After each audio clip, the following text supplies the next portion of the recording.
নমস্কার বন্ধুরা, হ্যালো বন্ধুরা যারা দেখছো এই ভিডিওটা।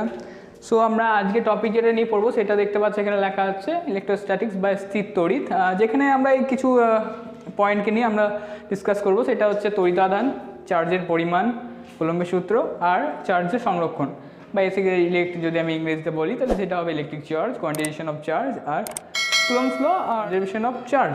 আর এই যে চ্যাপ্টারটা ইলেকট্রোস্ট্যাটিক্স অর্থাৎ স্থির তড়িৎ, কেন স্থির কথাটির অর্থ কী? এখানে যে ইলেকট্রন বা যে চার্জটা রয়েছে সেটা মুভমেন্ট নেই কোনো রকম, একটা জায়গায় স্ট্যাটিক বা কোনো একটা জায়গায় নির্দিষ্টভাবে আছে, তার জন্য সেটা হচ্ছে স্থির তড়িৎ এই চ্যাপ্টারটার নাম। সো এটা বলার আগে আমাদের এই যে চ্যানেলটা খোলার উদ্দেশ্য সেটা আমরা বলে দিচ্ছি। প্রথমে একটা জিনিস বলবো যে আমাদের নিচে দেখো একটা হোয়াটসঅ্যাপ গ্রুপের লিঙ্ক আছে, সেখানে তোমরা জয়েন করে দিতে পারো বিনামূল্যে, একবারে সব ফ্রি একবারে বলতে পারো। সেখানে জয়েন করো, সেখানে তুমি কমেন্ট করতে পারবে, নিজের টেক্সট লিখতে পারবে, নানা রকম কোয়েশ্চেন ফিজিক্স বা ম্যাথস সম্বন্ধীয় যত রকম তোমার কোয়েশ্চেন আছে তুমি সেখানে লিখতে পারবে এবং আমরা যথাসাধ্য সেগুলো অ্যান্সার দেওয়ার চেষ্টা করব সম্পূর্ণ বিনামূল্যে। ওকে, এবং এই যে চ্যানেলটা দেখতে পাচ্ছি যদি ভালো লেগে থাকে বা শেখার আগ্রহ থাকে বা এই যে আমরা যেসব টপিকগুলো আমি পড়াচ্ছি সেগুলো যদি ইন্টারেস্ট থাকে তাহলে তুমি এটা সাবস্ক্রাইব করে দিতে পারো। এবং আমরা এই যে চ্যানেলে নিয়মিত ভিডিও আনবো এবং সব রকম টপিককে আমরা কভার করার চেষ্টা করব, বুঝেছি? সো দেখো আজকে আমরা যেটা পড়বো সেটা হচ্ছে স্থির তড়িৎ বা ইলেকট্রোস্ট্যাটিক্স, যেখানে তড়িতাধান, electric charge, quantization of charge, ওকে, এগুলো নিয়ে শুরু করবো। তো ফার্স্টলি আমাদের যেটা পয়েন্টটা আসছে সেটা হচ্ছে electric charge. So electric charge কি সেটা নিয়ে পড়বো আমরা। একটা পদার্থকে আমরা কি করি, আর একটা পদার্থের সঙ্গে যদি ঘষি তাহলে আমরা দেখা যায় কিছু কিছু পদার্থের ক্ষেত্রে দেখবে কিছু পদার্থের সঙ্গে যদি ঘষে পড়ে অন্যান্য একটা পদার্থের গায়ের কাছে নিয়ে আসি সেটা অ্যাট্রাক্ট করে অর্থাৎ আকর্ষণ করে। তাহলে তার একটা কারণ হতে পারে যে কেন আকর্ষণ করছে, তাহলে সেটাকে ব্যাখ্যা করতে গিয়ে আমরা চার্জের ধারণাটা পাই। বা আরোভাবে বলতে পারি যে একটা প্রপার্টি আছে, যেই প্রপার্টির জন্য যেসব পার্টিকেলগুলো আছে, ক্ষুদ্র পার্টিকেল যার মধ্যে চার্জ রয়েছে, আমরা চার্জ যে কথাটা বলছি সেটা রয়েছে, তো সেটা বলতে গিয়ে মানে ওই কারণটা ব্যাখ্যা করতে গিয়ে যে কী জন্য এই বিহেভিয়ারটা দেখাচ্ছে, মানে অন্যরকম ব্যবহার করছে কোনো একটা পার্টিকেল তার একটা নির্দিষ্ট প্রপার্টির জন্য, সে একটা অন্যরকম ব্যবহার করছে বা আচরণ করছে। সো সেটাকে ব্যাখ্যা করতে গিয়ে আমাদের চার্জের ধারণাটা আসে হচ্ছে একটা প্রপার্টি, হচ্ছে একটা পার্টিকেলের একটা নির্দিষ্ট প্রপার্টি, ওকে, এবং এটা সেই পার্টিকেলের মধ্যে রয়েছে এবং সেটাকে আমরা নানা রকম ভাগে ভাগ করছি, যেমন পজিটিভ চার্জ বলছি, নেগেটিভ চার্জ, বা যে একটা নিউট্রাল বলছি। নিউট্রাল কেন বলছি? যার মধ্যে যে পজিটিভ নেগেটিভ চার্জ দুটোই সমান আছে এবং নিজেদের মধ্যে যদি ক্যান্সেল আউট করি, আমি যদি অ্যাডিশন করি চার্জের, তাহলে আমার দেখছি নাল, মানে আমার কোনো রকম চার্জ থাকছে না, তাহলে সেটা হয়ে যাচ্ছে নিউট্রাল চার্জ। ওইতে আমরা পজিটিভ পড়েছি, নেগেটিভ পড়েছি। এবং এই যে চার্জের একটা চার্জ কি একটা পার্টিকেলের একটা নির্দিষ্ট প্রপার্টি, ওই প্রপার্টি অনুযায়ী যদি চার্জ নিই তারা রিফিল করবে বা আকর্ষণ বা বিকর্ষণ করবে, তার উপর নির্ভর করে চার্জের আমরা প্রকৃতিটা নির্ণয় করি যে সেটা পজিটিভ হবে। যে যদি পরস্পর যদি দুটো চার্জ পার্টিকেল যদি আমার পরস্পর বিকর্ষণ করে বা রিফিল করে, তাহলে আমি বলতে পারি তাদের দুজনের মধ্যে সেম চার্জ আছে এবং সেটা পজিটিভ হতে পারে বা নেগেটিভ হতে পারে দুটো ক্ষেত্রে। এবং কোনো দুটো পার্টিকেল যদি নিজেদের মধ্যে অ্যাট্রাকশন করে, যদি চার্জযুক্ত পার্টিকেল যদি নিজেদের মধ্যে আকর্ষণ করে, তাহলে সেক্ষেত্রে বলতে পারবি যে তারা পরস্পর অপোজিট চার্জ রয়েছে তাদের মধ্যে, একটা হচ্ছে পজিটিভ, একটা হচ্ছে নেগেটিভ। সো এটা হচ্ছে চার্জের ব্যাপারটা। চার্জ আর কিছু না, আমরা পার্টিকেলের মধ্যে একটা চার্জ রয়েছে বা চার্জ জিনিসটাকে আমরা বলছি। তো আমরা ছোটো পার্টিকেল যদি ধরি তাহলে আমার এখানে ইলেকট্রন বা প্রোটন আসছে, ছোট্ট পার্টিকেল, ওকে, বা আয়ন্স আসছে, ওকে, আর অন্যান্য যেসব জিনিসগুলো রয়েছে তাদের মধ্যে একটা চার্জ আছে, ওকে। চার্জ হচ্ছে তাদের একটা প্রপার্টি। সো আমি যদি ইলেকট্রনকে নিয়ে ব্যাখ্যা করি তাহলে ইলেকট্রনের মধ্যে একটা চার্জ রয়েছে যেটাকে আমরা মেজার করি, ওকে। মেজার করি কী দিয়ে মেজার করি? একটা ভ্যালু আছে, সেটা হচ্ছে তোমার 1.6 × 10⁻⁻19 কুলম্ব। সেটা দিয়ে আমরা মেজার করি তার চার্জটাকে, এবং তার চার্জটা হচ্ছে নেগেটিভ চার্জ। এবং আমরা যদি প্রোটনের চার্জকে ক্যালকুলেট করি সেটা হচ্ছে প্লাস 1.6 × 10⁻⁹ কুলম্ব, সেটা হচ্ছে প্লাস পজিটিভ চার্জ, ওকে। বন্ধুরা দেখলে এতক্ষণ ধরে আমরা তড়িৎ আধান বা ইলেকট্রিক চার্জ কি সেটাকে নিয়ে আলোচনা করলাম। তো সেটা কি দাঁড়ালো, একটা যে পার্টিকেল হয় আমার তার একটা প্রপার্টি। সো এবার আমরা এই যে চার্জ যেটাকে আমি আমরা যেটা শিখলাম যে চার্জ কী, তো সেটাকে একটা পরিমাণ আছে, তাকে একটা সেটা কিভাবে চার্জটা দেওয়া নেওয়া করব বা তাকে কীভাবে পরিমাপ করব সেটাকে নিয়ে ডিসকাস করি। সেটা হচ্ছে কোয়ান্টাইজেশন অফ চার্জ বা চার্জের পরিমাণ বা পরিমাণটাকে আমরা কীভাবে নেব। ধরো দুটো পদার্থের মধ্যে আমি ঘষাঘষি করলাম, ধরো একটা কাঁচের দণ্ড একটা সিল্ক দিয়ে ঘষাঘষি করলাম। তো তাদের মধ্যে ইলেকট্রন কি হয়, ইলেকট্রন হচ্ছে একটা নিউক্লিয়াসের যে চারিপাশে ঘোরা একটা কণিকা। ওকে, সো সেখানে ঘোরাঘুরি করছে। এবার যদি আমি এবার আমরা কি জানি যে একটা পদার্থ কি অসংখ্য আমার পরমাণু নিয়ে গঠিত। ওকে, তাহলে এক একটি পরমাণু চারিদিকে ঘুরছে আমার, পরমাণু না, নিউক্লিয়াস চারিদিকে ঘুরছে আমার ইলেকট্রন। তো আমরা যখন একটা কাচের সঙ্গে একটা সিল্ককে আমরা ঘষাঘষি করব তখন কি হবে, তাদের মধ্যে ইলেকট্রন দেওয়া নেওয়া হবে এবং এক্ষেত্রে কেউ ইলেকট্রন দেবে, কেউ ইলেকট্রন নেবে। সো ইলেকট্রনে দেওয়া নেওয়া হচ্ছে তো একটা বিনিময় কথা হচ্ছে, তাহলে একটা পরিমাণ থাকা দরকার। অর্থাৎ তোমরা যখন হাটে বাজারে যাও তখন তোমরা টাকার বিনিময়ে তোমরা জিনিসপত্র কিনে আনো। সো একটা পরিমাণ থাকে যে 1 কেজি 2 কেজি তোমাকে জিনিসপত্র দিচ্ছে, তুমি একটা টাকা দিচ্ছ, বিনিময় করছো এবং তোমাকে দিচ্ছে। সো এখানেও আমাদের চার্জের যে পরিমাণ আমরা যে দেওয়া নেওয়া করছি অর্থাৎ ঘষাঘষি করছি, এখান থেকে চার্জ ওখানে যাচ্ছে। ওকে, মানে জাস্ট চার্জটা যাচ্ছে। ওকে, এবার এখানে মুভমেন্ট বলতে ওইভাবে না, মানে জাস্ট চার্জটা এখান থেকে ওখানে যাচ্ছে। ওকে, সো এই চার্জের একটা পরিমাণ থাকা দরকার, সেটা হচ্ছে কোয়ান্টাইজেশন অফ চার্জ। ওকে, তো আমাদের এই চার্জের যে কোয়ান্টাইজেশন হয় মানে পরিমাণ হয় সেটা পূর্ণ সংখ্যায়, অর্থাৎ চার্জ কখনো ভগ্নাংশে যেতে পারে না। আমি বলতে পারি না যে 1.5 চার্জ আমার এখান থেকে ওখানে গেল বা একটা বস্তু থেকে অন্য বস্তুতে গেল। এখানে আমাকে বলতে হবে একটা চার্জ গেল বা দুটো চার্জ গেল বা পূর্ণ সংখ্যায় যেগুলো হচ্ছে চার্জ এইভাবে যায় একটা বস্তু থেকে একটা বস্তু বা একটা জায়গায় স্থান অবস্থিত হয়। যেমন ধরো একটা এই যে ব্ল্যাকবোর্ডটা দেখছো, এটা একটা পদার্থ বলতে পারি, এখানে একটা জড় পদার্থ, তার মধ্যে অনেক পরমাণু আছে, অ্যাটম আছে। তো অ্যাটমের মধ্যেও আমার ইলেকট্রন আছে। সো ইলেকট্রনগুলো যে আছে সেটাকে আমি বলতে পারবো না যে 1.1টা পরমাণুতে আমার 10.5টা ইলেকট্রন আছে, আমি এটা বলতে পারি না। কারণ একটা চার্জ আছে, তো আমরা বলে রাখি যে ইলেকট্রনের চার্জকে আমরা একটা মৌলিক চার্জ হিসেবে ধরি। মানে ইলেকট্রনের যত চার্জ আছে অর্থাৎ ইলেকট্রনের কত চার্জ আছে 1.6 × 10⁻⁻19 কুলম। ওকে, একে কুলম দিয়ে মাপা হয়। সো এই চার্জটাকে আমরা ইউনিক চার্জ বা ইউনিট চার্জ বলতে পারি বা ই দিয়ে ডিনোট করতে পারি। ওকে, আমি দাঁড়াও এটা চক দিয়ে দেখাচ্ছি। আমি তাহলে সেটাকে ই দিয়ে ডিফাইন করতে পারি, এখানে ই লিখছি দেখো, ই দিয়ে ডিফাইন করতে পারি। তো এটা হচ্ছে চার্জের একটা মৌলিক ইউনিট হচ্ছে, এক ইউনিট চার্জকে ই বলা হচ্ছে, যার আমার যে পরিমাণটা হচ্ছে সেটা হচ্ছে 1.6 × 10⁻⁻19 কুলম।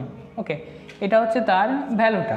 ওকে, সো এই যে চার্জের আমরা যে বিনিময় বলছি বা কোয়ান্টাইজেশন অফ চার্জ বলছি, সেটা কিন্তু এই পরিমাণ, মানে এটাকে আমরা ইউনিট চার্জ ধরে নেব, যেটা হচ্ছে ই, যাকে সিম্বলিক্যালি আমি ই লিখব। এবং ই এর যে ট্রান্সফার বা আমি একটা চার্জ একটা জায়গা থেকে একটা জায়গায় যাচ্ছে বা চার্জকে যে আমরা পরিমাণ করছি, সো ই দিয়ে করব। ইটা হচ্ছে ধরো একটা মৌলিক চার্জ। সো ই যখন যাবে বা কোয়ান্টাইজেশন অফ চার্জ বলতে কি বোঝাচ্ছে, সেটা হচ্ছে যখন একটা চার্জ একটা বস্তু থেকে অন্য একটা বস্তুতে যাবে তখন চার্জের যাওয়াটা একটা পূর্ণ সংখ্যায় হবে। অর্থাৎ আমি যদি বলি এখানে চার্জ যদি যায় কখনো 1.5 ই, ওকে 1.5 ই ফর আমার মৌলিক ইউনিটের এটাই চার্জ কখনো যেতে পারে না। আমার যেতে গেলে 2 ই কুলম চার্জ যাবে, না তো আমার 3 ই কুলম চার্জ যাবে, আমার সবসময় পূর্ণ সংখ্যায় চার্জে যাবে। এটা হচ্ছে কোয়ান্টাইজেশন অফ চার্জ। এবার আসবো আমরা কুলম্বের সূত্রে। তো কুলম্বের সূত্র কি বলছে, আমাদের এই যে ক্ষুদ্র যে আমার পয়েন্ট চার্জগুলো রয়েছে বা পয়েন্ট পার্টিকেল রয়েছে, যেগুলো ক্ষুদ্র কণা রয়েছে, তাদের মধ্যে যে অ্যাট্রাকশন বা আকর্ষণ বা রিপালশন বা বিকর্ষণ বল, সেটা কিভাবে নির্ভর করছে সেটা এই সূত্র দ্বারা বলা যায়। আমার কুলম্বের সূত্র যেটা আছে, দুটো পয়েন্ট চার্জ, একটা হচ্ছে এ একটা পয়েন্ট চার্জ এবং এ একটা পয়েন্ট চার্জ, তাদের মধ্যে ডিস্টেন্স হচ্ছে তোমার ডি বলতে একটা ডিস্টেন্সকে বোঝাচ্ছে। এবং এর চার্জটা যেটা আছে সেটা হচ্ছে কিউ পরিমাণ চার্জ, Q1 পরিমাণ চার্জ, এবং এটা হচ্ছে তোমার Q2 পরিমাণ চার্জ। ওকে, এবং আমি এখানে বলে রাখি যে আমার যে চার্জ রয়েছে সেটা একটা স্কেলার কোয়ান্টিটি। আমার ফিজিক্যাল যেসব কোয়ান্টিটি হয় তাদেরকে দুভাগে সাধারণত এখন ভাগ করা হয়, সেটা হচ্ছে আমার স্কেলার আর একটা হচ্ছে ভেক্টর। সো এখানে এই যে চার্জ আছে সেটা একটা স্কেলার কোয়ান্টিটি। ওকে, যদি বলি এই দুটোর মধ্যে যে ফোর্স বলি, আমি যদি ম্যাথামেটিক্যালি লিখি যে এই যে ফোর্সটা ক্রিয়া করছে আমার এই দুটোর মধ্যে আকর্ষণ বা বিকর্ষণ বল যাই কাজ করুক, সেটার পরিমাণ যেটা হয় সেটা সমানুপাতিক হয় আমার এই যে দুটো চার্জ আছে তাদের গুণফল Q1 Q2 এবং আর আমার এই যে ডিস্টেন্স আছে তার 1/স্কয়ারের সমানুপাতিক। ওকে, এবার এই দুটো যদি আমি ফর্মুলাকে যদি আমি কম্বাইন করে এখানে লিখি তাহলে আমার দাঁড়াচ্ছে এফ ইকুয়াল টু যদি করি আমি তাহলে একটা কনস্ট্যান্ট যাবে, সেটাও দিচ্ছি আমি কে একটা কনস্ট্যান্ট দিলাম, আমি নির্দিষ্ট কনস্ট্যান্ট একটা দিলাম সমানুপাতিক কনস্ট্যান্ট। সো এখানে আমি লিখতে পারি Q1 Q2 by D square. So এইটা একটা স্কেলার ম্যাথমেটিক্যাল রূপ। সো এটা যদি আমি ভেক্টরে করি সেটা ভেক্টরের ক্ষেত্রে হবে, যেহেতু আমার কে কার দিকে আকর্ষণ করছে তার উপর ডিপেন্ড করে আমার যে আকর্ষণ করছে বা বিকর্ষণ করছে তার উপর ডিপেন্ড করে আমার ভেক্টর ফর্মটা হবে, সেটা আমরা পরবর্তীকালে দেখব। সো এটা হচ্ছে কুলম্ব বেল যেটা বলছে সেটা হচ্ছে যদি আমার দুটি ক্ষুদ্র কণিকা হয় এবং তাদের মধ্যে চার্জ যদি Q1 এবং Q2 থাকে তাহলে এবং তাদের মধ্যে যদি দূরত্ব d হয়, dটা খুবই কম, যেমন তোমার 10⁻⁻15 মিটার বলতে পারি, যেটা হচ্ছে একটা রেডিয়াস, একটা নিউক্লিয়াসের রেডিয়াস।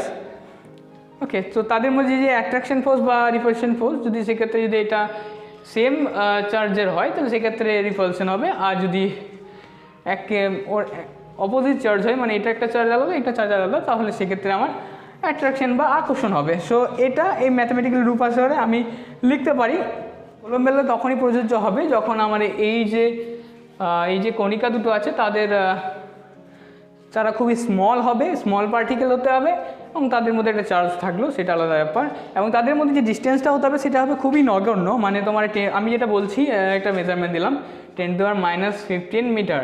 ওকে, মিটার। সো এটা তুমি দেখেই বুঝতে পারছো 10⁻⁻15 মিটার।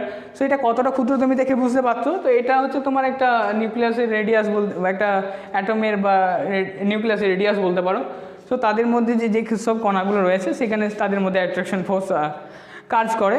সো এটা কুলম্ব ল এটাই বলছি, যদি ছোট্ট একটা পার্টিকেল হয় তাদের মধ্যে যে অ্যাট্রাকশন বা রিপালশন ফোর্স হবে সেটা ম্যাথামেটিক্যালি আমি এটা আকারে দেখাতে পারি। এই যে ছোট্ট একটা সূত্র আছে এটা আকারে দেখাতে পারি। এটা নর্মালি আমি যদি ভেক্টর হিসেবে করতে চাই সেক্ষেত্রে আলাদাভাবে হবে। সো সেটা আমরা পরে ডিসকাশন করবো। তোমার যদি কমেন্টে বক্সে যদি কিছু আসে যে না লাগবে আমার, তাহলে আমি সেটা পরে দেখা দেবো। হয়েছে, তাহলে এটা হচ্ছে কুলম্বের সূত্র আবার হয়ে গেল। কুলম্বের সূত্র আর কিছু নেই। আমরা এবার কি করব যে কনজারভেশন অফ চার্জ বা চার্জের সংরক্ষণ। তো চার্জের সংরক্ষণ বলতে কি হচ্ছে যে আমার টোটাল যে চার্জটা থাকবে সেটা হচ্ছে একটা কনস্ট্যান্ট বা একটা নির্দিষ্ট অ্যামাউন্ট থাকবে। সো আমরা একটা পরমাণুকে ধরে নিচ্ছি পরমাণুকে। সো একটা পরমাণুকে ধরছি আমরা, যে পরমাণু আছে একটা, ধরো যেখানে এটা হচ্ছে তোমার নিউক্লিয়াস এবং এটা হচ্ছে তোমার অরবিট। ওকে, ইলেকট্রনের অরবিট। সো এখানে ইলেকট্রন রয়েছে এবং একে দিয়ে রিপ্রেজেন্ট করছে, আর এখানে আমার প্রোটন রয়েছে।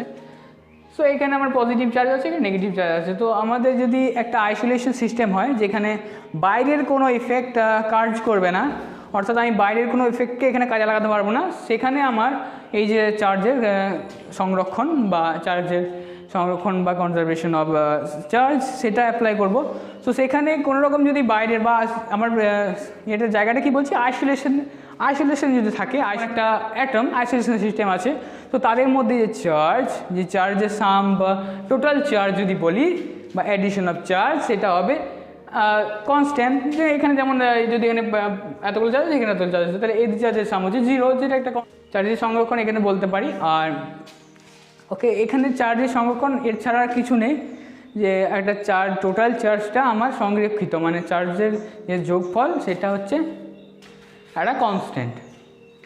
এবার একটা ইন্টারেস্টিং প্রশ্নে আসা যাক, যে আমার যদি একটা huge amount of positive charge থাকে এবং আরেকটা লো অ্যামাউন্ট অফ পজিটিভ চার্জ থাকে, তাহলে আমরা কি জানি যে সেম চার্জ কি পরস্পরকে রিপালশন করে, ওকে, পরস্পরকে বিকর্ষণ করে। তাহলে এক্ষেত্রে কি এই চার্জে হিউজ অ্যামাউন্ট অফ চার্জ, এই যে স্মল অ্যামাউন্ট চার্জ কি আমার সবসময় রিপালশন করবে নাকি আমার এটাকে আকর্ষণ করবে? তো দেখে নিই। সো এখানে উত্তরটা হচ্ছে আমার এই বড় চার্জটা এই ছোটো চার্জটাকে আকর্ষণ করবে একটা সময় পর। সো সেটা কিভাবে হবে, সেটা হচ্ছে লজিক অফ ইন্ডাকশন। আমি এখানে যদি আমি ইন্ডাকশনের ব্যাপারে লাগাই, যে পজিটিভ চার্জ আছে কিছু সময় পর সেটাকে অ্যাট্রাকশন করবে, তাহলে সেটা অ্যাট্রাক্ট করার কারণটা আমরা এখানে ব্যাখ্যা করব। সো দেখো এখানে আমরা কি জানি যে বিপরীত ধর্মী আধান পরস্পরকে আকর্ষণ করে এবং সমধর্মী আধান পরস্পরকে বিকর্ষণ করে। সো এটার উল্টোটা এখানে হবে।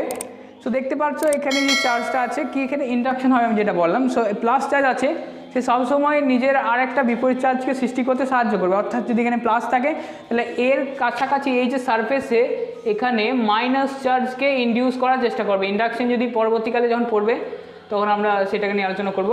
সো এই যে দেখতে পাচ্ছ এখানে এই যে পজিটিভ চার্জ তার একটা অপোজিট চার্জকে ইনডিউস করতে সাহায্য করবে, ইনডিউস করবে মানে আবেশিত করবে অন্য চার্জে। তোকে এখানে তো পজিটিভ চার্জের জায়গাতে নেগেটিভ চার্জ হয়ে গেল, তাহলে এই যে সারফেসে নেগেটিভ চার্জ আমার ইনডিউস হয়ে গেল, তাহলে এই যে নেগেটিভ চার্জ এই পজিটিভ চার্জকে অ্যাট্রাক্ট করবে, এটা হচ্ছে তার কারণটা। এবার আমি যদি উল্টোভাবে বলি যে এই পজিটিভ চার্জ তো এখানে একটা ইনডিউস করবে নাকি, এই পজিটিভ চার্জ তো এই বড় পজিটিভ যে চার্জটা আছে তাকে তো ইনডিউস করবে, তাহলে সেই চার্জে ইনডিউস ধরো এখানে ধরলাম যে এই চার্জ করছে একটা মাইনাস চার্জ ইনডিউস করছে। সো এখানে যে এই চার্জের পরিমাণ সেটা নেগলিজেবল বলতে পারি। সো এই যে বড় চার্জ আমার ছোটো চার্জকে অ্যাট্রাকশন করবে বা আকর্ষণ করবে, এটা হচ্ছে লজিক্যালি। এটাকে যদি আমি ইন্ডাকশানটাকে তুমি যদি বুঝতে চাও, তুমি যদি ইনিশিয়াল লেভেলে রয়েছো, যদি কোনো ইন্ডাকশানের ব্যাপারে জানো না, তাহলে তোমাকে জানিয়ে রাখি ইন্ডাকশান এমন জিনিস, ধরো তুমি কিছু বিড়িখোর লোকের বা ছেলের সাথে মিশছো, তাহলে তোমার সম্ভাবনা বেশি তুমি বিড়ি খেতে শুরু করবে। সেটা হচ্ছে এই যে এক্সাম্পল যে তুমি বিড়ি খেতে শুরু করবে, অর্থাৎ তারা তোমাকে আবেশিত করছে বিড়ি খেতে। ওকে, তো সেরকম ব্যাপার যে এই পজিটিভ চার্জ এখানে একটা তার অপোজিট চার্জকে ইনডিউস করে দিচ্ছে। ওকে, সো এটা পজিটিভ নেগেটিভ চার্জ আকর্ষণ করে, সো এটা আকর্ষণ হতে পারে। তাহলে আজকের মতো এই পর্যন্ত, পরের দিন আবার অন্যান্য টপিক নিয়ে আমরা আলোচনা করব। সো ইলেকট্রোস্ট্যাটিক্সের যে পরবর্তী পয়েন্টগুলো আছে সেগুলো নিয়ে ভালো করে আলোচনা করব। তোমরা যদি কমেন্টে ঠিকঠাকভাবে রিপ্লাই দাও। ওকে, তো আজকের মতো এইটুকুই।